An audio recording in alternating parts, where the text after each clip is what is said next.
آج ابھی آپ نے خبر سنی ہوگی کہ 36 دنوں کی مسلسل محنت کے بعد نوجوانوں نے جو ایک پروٹیسٹ چلایا دلی کے اندر جنتر منتر پر ایک آندولن چلایا اور جب وہ نوجوان ہمارے ملک کے ایجوکیشن سسٹم میں پائی جانے والی دھاندلیوں پر سوال اٹھانے کے لیے سڑک پر آئے تو دنیا نے ان کا مذاق بنایا اور خاص طور سے ملک میں پائے جانے والا وہ طبقہ جو کچھ دنوں سے ملک کا ماحول برابر خراب کر رہا ہے اور صرف ہندو مسلم کی نفرت کی سیاست کر رہا ہے، اس طبقے نے ان نوجوانوں کا بہت مذاق بنایا اور یہاں تک کہا گیا کہ یہ وہ ایلیمنٹس ہیں جو ملک کے خلاف ہے، دیش کے دشمن ہیں، دیش ورودھی تتو ہیں، دیش ورودھی طاقت ہیں۔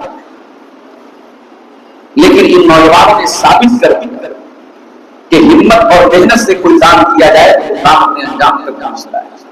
اور یہ بھی انہوں نے ثابت کیا کہ یوتھ کے پاور کو، نوجوانوں کی طاقت کو کبھی کمزور نہ سمجھیں۔ آسان نہیں تھا ملک کے ایجوکیشن منسٹر کا استعفا دینے، لیکن یہ نوجوان اڑ گئے کہ لاکھوں وہ نوجوان جو نیٹ کا ایگزام دینے کے لیے ایگزام میں بیٹھتے ہیں، اور نیٹ کا ایگزام ہندوستان کے سب سے ٹف ایگزام میں سے ماں باپ میں سے کتنے ماں باپ ہیں جو محنت مزدوری کر کے اپنی زندگی بھر کی گاڑی کمائی خرچ کر کے بچوں کو کوچنگ کراتے ہیں تاکہ وہ نیٹ کا ایگزام دے سکے، نیٹ کا ایگزام پاس کرے، ان کا بچہ MBBS کرے، ڈاکٹر بنے، اور ایسا ایگزام لیک ہو جائے، اس کا پیپر لیک ہو جائے، یہ ان لاکھوں نوجوانوں اور ان کے ماں باپ کے سپنوں پر پانی پھیرنے کے جیسا تھا۔ اس اہم مدے کو لے کر کے کاکروچ جنتا پارٹی کے نام سے نوجوانوں نے پارٹی بنائی اور 36 دنوں سے مسلسل وہ دلی میں جنتر منتر پہ پروٹیسٹ کر رہے تھے، دھرنا دے رہے تھے، ان کے خلاف بہت کچھ کیا گیا مگر وہ ہٹے نہیں، وہ ڈٹے رہے۔ اور آج دوپہر میں نے نیوز دیکھی کہ جو ملک کے ہمارے ایجوکیشن منسٹر ہیں، وزیر تعلیم جو ہیں دھرمیندر پردھان صاحب، انہوں نے استعفا دے دیا۔ میرے پیارے ساتھیوں، یہ واقعہ یہ بتا رہا ہے نوجوانوں کے اندر بڑی طاقت ہے، نوجوانوں کے اندر بڑا پاور ہوتا ہے، اور اسلام نے اس پاور کو صحیح ڈائریکشن دینے کی تعلیم دی، اسلام نے اس پاور سے فائدہ اٹھانے کی تعلیم دی۔ اسلام یہ بتاتا ہے کہ نوجوان واقعی میں سماج میں اگر کچھ کرنے کی طاقت اور ہمت رکھتے ہیں تو وہ نوجوان ہیں۔ کل جمعہ کا دن تھا، آپ نے شاید سورہ کہف پڑھی ہوگی۔ سورہ کہف میں اللہ تعالیٰ نے ایک واقعہ بیان کیا، بڑا مشہور واقعہ ہے اصحاب کہف کا واقعہ۔ کہف کے معنی کیا ہوتے ہیں؟ غار، گفا۔ اللہ کے کچھ بندے ایک ایسے ماحول میں جہاں شرک کا ماحول تھا، بادشاہ کے آگے سجدہ کرنے کا ماحول تھا، بت پرستی کا ماحول تھا، اس ماحول میں توحید کی دعوت کو لے کے کھڑے اور کہا ربنا اللہ رب السماوات والارض لن ندعو من دونه الہا لقد قلنا اذا شططا۔ کہا کہ ہمارا رب اللہ ہے جو آسمانوں کا رب ہے، جو زمینوں کا رب ہے، اس اللہ کو چھوڑ کر کے ہم کسی اور کو اپنا رب نہیں مان سکتے۔ اور جب انہوں نے یہ دیکھا کہ ہمارے ایمان کو خطرہ ہے، ہماری توحید کو خطرہ ہے، اور اس محلے میں رہ کر، اس بستی میں رہ کر ہم ایمان کے راستے پہ نہیں چل سکتے، ہم توحید کے راستے پہ نہیں چل سکتے، ان لوگوں نے اپنا گاؤں چھوڑ دیا، اپنی بستی چھوڑ دی، بڑے باپ کی اولاد تھے، باپ کا گھر چھوڑ دیا، باپ کی حویلی چھوڑ دی، اور کہاں چلے گئے؟ پہاڑ میں ایک غار میں جا کے چھپ گئے اور وہاں جا کے لیٹ گئے، سو گئے۔ اللہ تعالیٰ نے 309 سال تک سلایا۔ بڑا عجیب و غریب واقعہ ہے۔ اللہ نے اس واقعے کے کچھ اہم پوائنٹس قرآن میں بیان کیے جو سورہ کہف کے اندر اللہ نے بیان کیا۔ جب اللہ تعالیٰ نے اس واقعے کو بیان کیا قرآن کے اندر تو ایک چیز کو اللہ تعالیٰ نے بہت زیادہ ہائی لائٹ کیا، فرمایا انہم فدیۃ آمنوا بربہم وزدناہم ھدی۔ اللہ کی توحید کو بچانے کے لیے، اپنے ایمان کو بچانے کے لیے، اپنے باپ کا گھر چھوڑ کے، اپنی ماں کا کمرہ چھوڑ کے، اپنے باپ کی حویلی چھوڑ کے، یہ جو نوجوان لڑکے تھے یہ پہاڑ کے پار بھی جا کے انہوں نے پناہ دے لی تھی۔ اللہ خاص طور سے یہ بیان کر رہا ہے کہ وہ نوجوان تھے، پتہ یہ چلا کہ اپنے دین اور ایمان کے اندر بڑا خطرہ میں گٹس اگر کسی کے اندر ہے، ہمت کسی کے اندر ہے، طاقت کسی کے اندر ہے، جرأت کسی کے اندر ہے، تو وہ نوجوانوں کے اندر ہو سکتی ہے۔ اسی لیے نوجوانی کی عمر کو اسلام نے بہت زیادہ اہمیت دی ہے۔ اللہ کے پیارے نبی فرماتے ہیں، ترمذی کی صحیح روایت ہے، لا تزول قدم ابن آدم عند ربه یوم القیامہ، قیامت کے دن آدم کا بیٹا انسان اپنی جگہ سے ہل نہیں پائے گا، آدم کا بیٹا اپنی جگہ سے ٹس سے مس نہیں ہو پائے گا جب تک وہ 5 سوالوں کے جواب نہ دے دے۔ ان عمرہ فیما افنیٰ، پہلا سوال ہوگا، میرے بندے میں نے تجھ کو جو عمر دی تھی، جو زندگی دی تھی، 40 سال 50 سال 70 سال جو بھی تجھ کو زندگی ملی تھی، تو نے اپنی زندگی کو کہاں گزارا؟ دوسرا سوال، وان شبابہ فیما ابلیٰ، میرے بندے ہم نے تیری زندگی میں جوانی کا دور دیا تھا، جب تو 16-17 سال کا ہو گیا تھا، تیرے بدن میں، تیرے بازو میں مچھلیاں تاپا کرتی تھی، تیرے بدن میں طاقت آ گئی، تیرے بدن میں قوت آ گئی، انرجی آ گئی، پاور آ گیا۔ 18 سال سے 16 سال سے لے کر کے 40 سال تک کا 45 سال تک کا جو دور تھا، جو طاقت کا دور تھا، جو انرجی کا دور تھا، جو کچھ کر گزرنے کا دور تھا، میرے بندے تم بتا تیرا جوانی کا دور کہاں گزرا؟ کہیں عیاشیوں میں تو نہیں گزرا، کہیں نشے میں تو نہیں گزرا، کہیں لڑکیوں کے پیچھے تو نہیں گزرا، کہیں شراب و شباب میں تو نہیں گزرا، کہیں حرام خوری میں تو نہیں گزرا۔ وان شبابہ فیما ابلیٰ، بتا تو اپنی جوانی کا ساری زندگی کا حساب الگ ہوگا اور جوانی کا حساب الگ ہوگا۔ یہ جوانی کی اہمیت ہے میرے عزیزوں، میرے بزرگوں میں سنا۔ اسی لیے اللہ کے پیارے نبی صلی اللہ علیہ وسلم فرماتے ہیں، اغتنم خمسا قبل خمس، 5 چیزوں کے آنے سے پہلے 5 چیزوں کو غنیمت سمجھو۔ 5 چیزیں تمہارے پاس اگر موجود ہے تو ان کی قدر کرو، ان کی ویلو کو سمجھو۔ سب سے پہلی چیز فرمایا شبابک قبل حرمک، اپنی جوانی کی قدر کرو بڑھاپے کے آنے سے۔ آج اللہ نے دولت دی ہے، آج حج کر سکتے ہو، دنیا بھر کے بہانے کر کے حج نہیں کرتے ہو، کل 50 سال کے 60 سال کے ہو جاؤ گے اور حج کا فارم بھرو گے، اور جب وہاں مینا میں 10 کلومیٹر پیدل چلنا پڑے گا اور ہانپنے لگو گے اور BP کے مریض ہو جاؤ گے، شوگر کے مریض ہو جاؤ گے، تب تمہیں پچھتاوا ہوگا کہ کاش ہم نے جوانی میں حج کر لیا ہوتا۔ آج جوانی ہے، کل نہیں رہے گی۔ شباب قبل حرمک، اپنے بڑھاپے کے پہلے اپنی جوانی۔ وصحتک قبل سقمک، اپنی تندرستی کی قدر کرو بیمار ہونے کے پہلے۔ وفراغتک قبل شغلک، اپنے وقت کی قدر کرو بزی ہونے سے پہلے۔ اور فرمایا وغناک قبل فقرک، اپنی دولت کی قدر کرو غریب ہونے سے پہلے۔ وحیاتک قبل موتک، اور اپنی زندگی کی قدر کرو موت کے آنے سے پہلے۔ تو جوانی کی قدر کرو میرے بھائی۔ اب آج کی جو میری تقریر کا عنوان ہے وہ یہ نہیں ہے کہ نوجوان کو کیا کرنا چاہیے، اس پر آپ بہت کچھ سنتے رہتے ہیں۔ میں آج کچھ نیگیٹو باتیں آپ کو بتانا چاہتا ہوں۔ ہمارے نوجوان کو کیا نہیں کرنا چاہیے، ہمارے نوجوانوں کو کن چیزوں کو اوائڈ کرنا چاہیے، کن چیزوں سے بچنا چاہیے، یہ آج کا ہمارا ٹاپک اور عنوان ہے۔ اور آپ جب شریعت اسلامیہ کا مطالعہ کریں گے، جب آپ قرآن و حدیث کا مطالعہ کریں گے، تو سب سے پہلی چیز جس سے ہر مسلمان کو بچنا چاہیے اور خاص طور سے نوجوانوں کو بچنا چاہیے، وہ کیا ہے؟ وہ شرک اور بدعت۔ شرک سے بھی بچنا ہے اور بدعت سے بھی بچنا ہے۔ ہر مسلمان کلمہ پڑھتا ہے، اشہد ان لا الہ الا اللہ، میں گواہی دیتا ہوں کہ اللہ کے سوا کوئی عبادت کے لائق نہیں ہے، واشہد ان محمد عبدہ ورسولہ، اور میں گواہی دیتا ہوں کہ محمد صلی اللہ علیہ وسلم اللہ کے بندے ہیں، اللہ کے رسول ہیں۔ یہ جو کلمہ آپ پڑھتے ہیں، اس کلمے میں آپ 2 باتوں کا اقرار ہے۔ پہلی بات، عبادت اگر ہوگی تو صرف اللہ، اور دوسری بات، عبادت اگر ہوگی تو صرف رسول کے طریقے پر ہوگی۔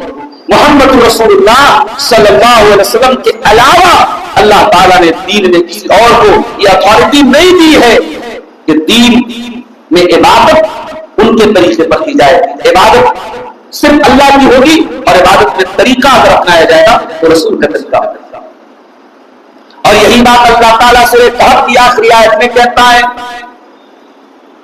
فرمایا اے نبی آپ فرما دیجئے میں بشر ہوں جیسے تم بشر ہو. قل انما انا بشر مثلکم یوحی الی انما الہکم الہ واحد. اے نبی آپ بتا دیجئے کہ مجھے اللہ تعالیٰ نے بشر بنایا, انسان بنایا, مجھے انسان سے نکالنے کی کوشش نہ کرنا. میں رسول ہوں اللہ کا, میں پیغمبر ہوں اللہ کا, مگر ساتھ میں رسول بھی ہوں. یوحا الیہ, اور میری طرف اللہ تعالیٰ وحی نازل کرتا ہے, وحی دیکھتا ہے. انما الہکم الہ واحد, کہ تمہارا معبود سے بڑھ کر ایک ہے.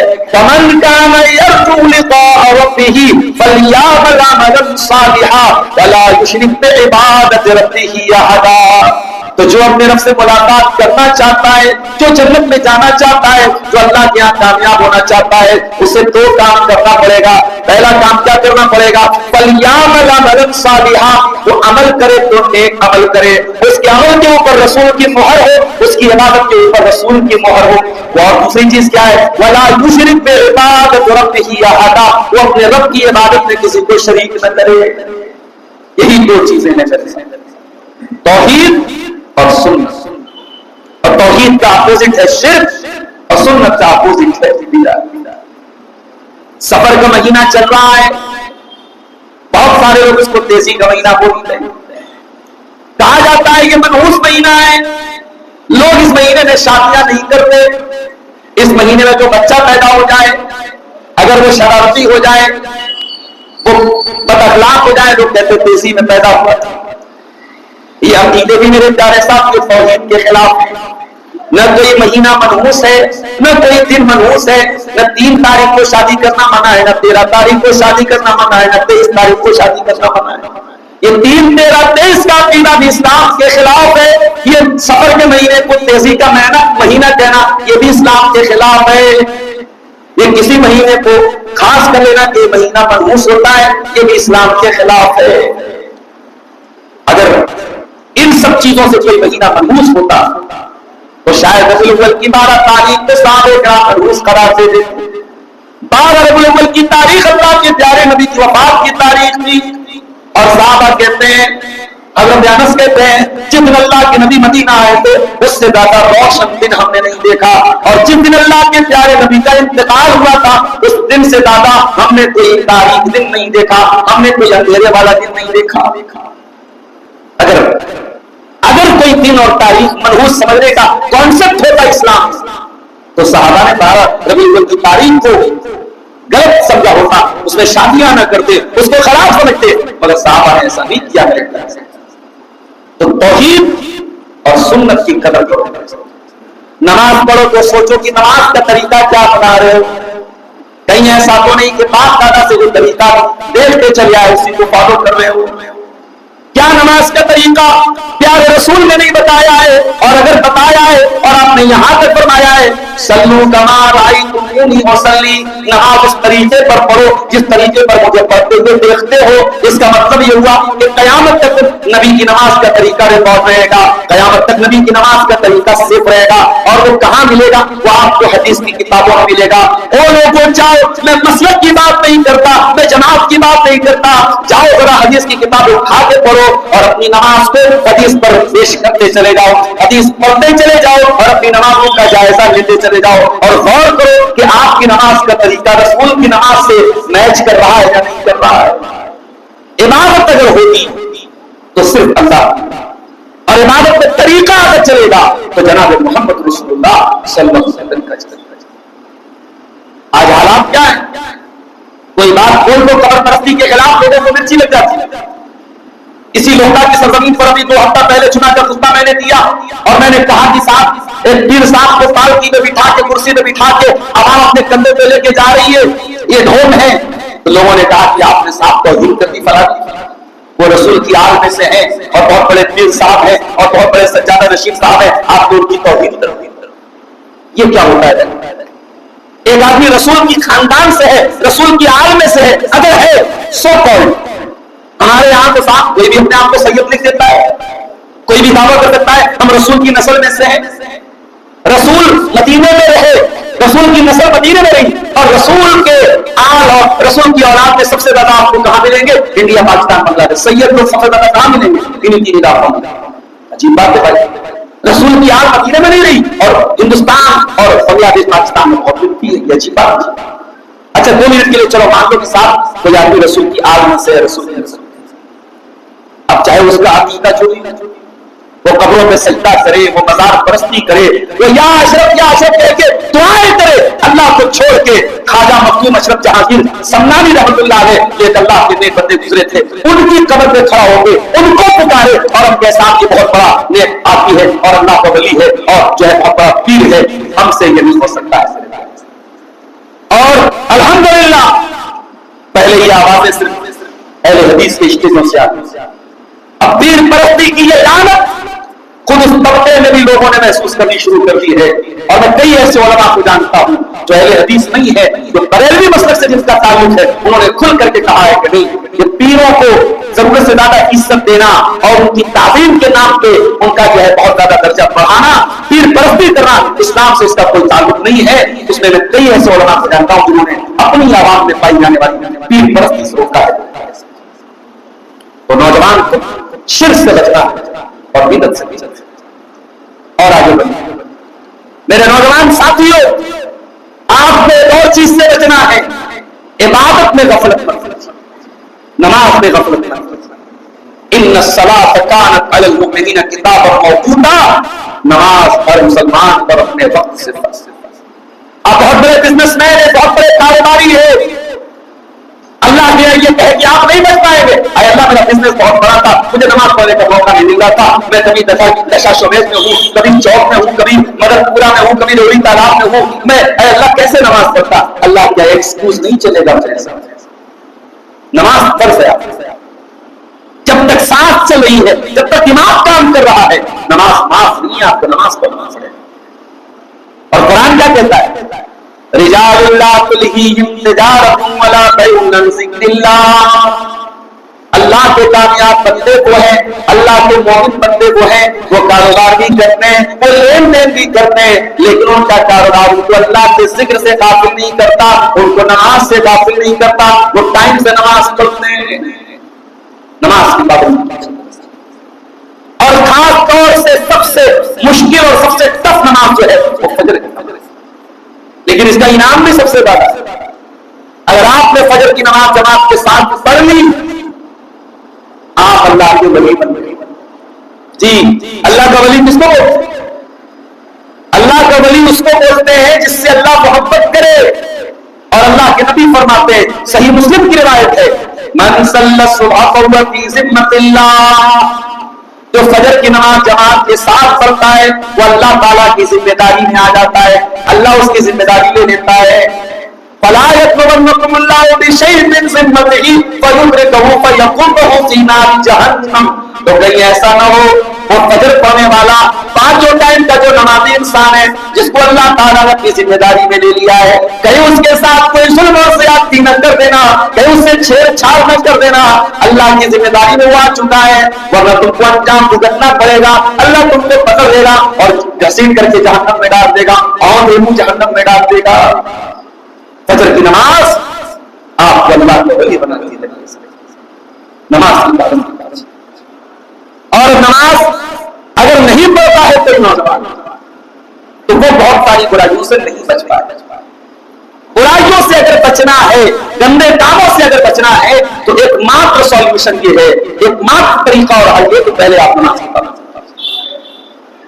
اللہ تعالیٰ قرآن کے 16ویں پارے میں کہتا ہے سورہ مریم کے اندر، فَخَلَفَ مِن بَعْدِهِمْ خَلْفٌ أَضَاعُوا الصَّلَاةَ، میرے نبیوں کے جانے کے بعد ایسے نالائق لوگ آئے جنہوں نے نماز کو برباد کیا، اضاعوا الصلاۃ، انہوں نے نماز کو برباد کیا، واتبعوا الشہوات، اور انہوں نے اپنی خواہشات کی پیروی کی، فسوف یلقون غیا، ایسے لوگ ذلیل کر کے جہنم کی آگ میں ڈالے جائیں گے۔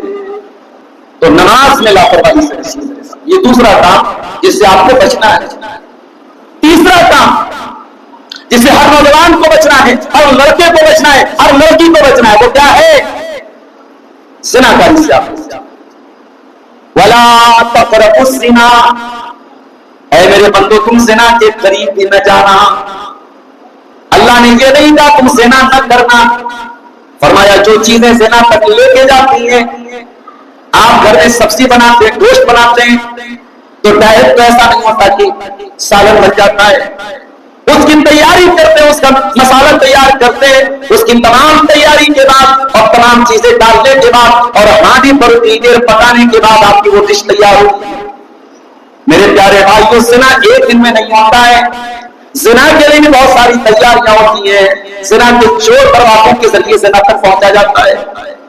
اسی لیے اللہ کے پیارے نبی فرماتے ہیں الا زناہما النظر، آنکھوں کا زنا یہ ہے غلط چیزوں کو دیکھا جائے۔ اگر آپ کو اپنی آنکھوں پہ کنٹرول نہیں ہے تو اس بات کا خطرہ ہے کہ کل آپ اپنی شرمگاہ پر بھی کنٹرول نہیں کر پائیں گے۔ فلا زناہما النظر، آنکھوں کا زنا غلط چیزوں کو دیکھنا ہے، واللسان زناہما الاستماع، اور کانوں کا زنا غلط چیزوں کو سننا ہے، واللسان زناہ الکلام، اور زبان کا زنا یہ ہے کہ زبان سے غلط اور بےہودہ باتیں نکالی جائیں، والید زناہ البطش، اور ہاتھ کا زنا یہ ہے کہ ہاتھوں سے غلط چیزوں کو پکڑا جائے، والرجل زناہ الخطا، اور پیروں کا زنا یہ ہے کہ پیروں سے چل کے غلط جگہ پہ جایا جائے۔ اور جب تمام یہ چیزیں انسان پر کنٹرول نہیں کر پائے، نہ ہاتھ پہ کنٹرول، نہ پیر پہ کنٹرول، نہ آنکھوں پہ کنٹرول، نہ کانوں پہ کنٹرول، اللہ کے نبی فرماتے ہیں فالقلب یہوی ویتمنی، اس کے بعد انسان کے دل میں غلط خیالات پیدا ہوتے ہیں اور اس کے بعد انسان غلط کام کر ڈالتا ہے۔ زنا سے بچو۔ یہ جو حرام محبتیں چل رہی ہیں، فلاں کا فلاں کے ساتھ افیئر ہے، فلاں فلاں کی گرل فرینڈ ہے، فلاں فلاں کا بوائے فرینڈ ہے، اسلام میں ان رشتوں کی کوئی حیثیت نہیں۔ آپ لاکھ دعویٰ کریں میں فلاں لڑکی سے بڑی سچی محبت کرتا ہوں، سچی محبت ہے تو چیٹنگ کیوں کریں؟ سچی محبت ہے تو اس کی چھت پہ جا کے اس کو دیکھنے کی کوشش کیوں؟ سچی محبت ہے تو نکاح کا پیغام ہے۔